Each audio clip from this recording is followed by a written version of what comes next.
Malabo, capitale équato-guinéenne, a accueilli ce samedi 7 juin 2025 le 26e sommet ordinaire des chefs d'État et de gouvernement de la Communauté économique des États de l'Afrique centrale, avec une dizaine de chefs d'État qui ont fait le déplacement à la capitale équato-guinéenne. Parmi eux, Félix-Antoine Tshisekedi Tshilombo, président de la République démocratique du Congo, arrivé en début de matinée à Malabo. À sa descente d'avion, le chef de l'État congolais a été accueilli par le Premier ministre équato-guinéen, suivi d'un comité restreint des officiels congolais composé du haut représentant du chef de l'État, du ministre de la coopération régionale, de la vice-ministre aux Affaires étrangères, de la conseillère principale du chef de l'État en charge de la diplomatie, ainsi que de l'ambassadrice congolaise en poste à Malabo. Malgré l'averse qui a arrosé la capitale guinéenne ce samedi matin, la communauté congolaise de Malabo était également présente à l'aéroport pour un moment de communion avec le président de la République.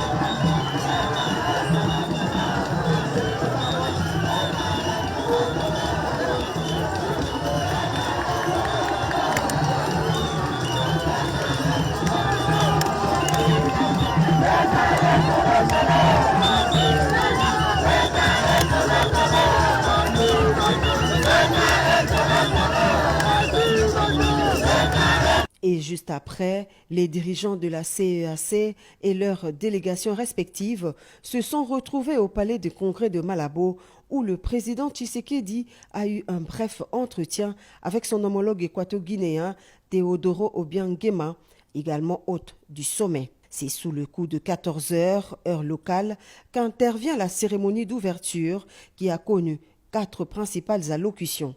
D'abord, le secrétaire général en Afrique centrale et chef de bureau régional des Nations Unies pour l'Afrique centrale, suivi du président de la Commission de l'Union africaine, puis celle du président de la Commission de la CEAC, Obiang Nguema Mbasogo, président de la Guinée équatoriale, également président en exercice de la CEAC. Les conférenciers se sont ensuite retirés pour une séance à huis clos de plus de 3 heures. Ce sommet, considéré comme l'organe suprême de pilotage politique de l'intégration régionale, se tient sous le thème « Consolider les acquis de la réforme de la CEAC pour accélérer l'intégration régionale et la construction d'une communauté de destin en Afrique centrale ».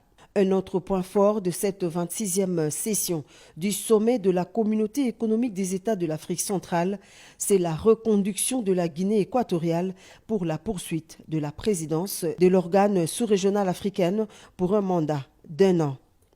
À l'issue du huis clos entre les chefs d'État, le ministre congolais en charge de l'intégration régionale, Didier Manzenga Mukanzu, fait le point. Et les travaux ont commencé depuis le 30. Avec le ministère sectoriel, des experts, et ça a été sanctionné par le conseil de ministres de la CAC. À ce qui concerne la passation ou bien la présence en exercice dont le Rwanda devrait exercer, nous, la République démocratique du Congo, nous sommes opposés. Nous avions présenté la situation politique et nous avions rappelé que le Rwanda c'est le pays agresseur. À ces qualités-là, il est un pays belligérant. Il ne pourrait pas prendre la présidence en exercice. Suivi par le chef d'État et de gouvernement, il a été décidé que la Guinée équatoriale garde la présidence en exercice, que le Rwanda règle d'abord ses différends avec la République démocratique du Congo. La cérémonie de clôture a été sanctionnée par la lecture du communiqué final par le président de la commission de la CEAC.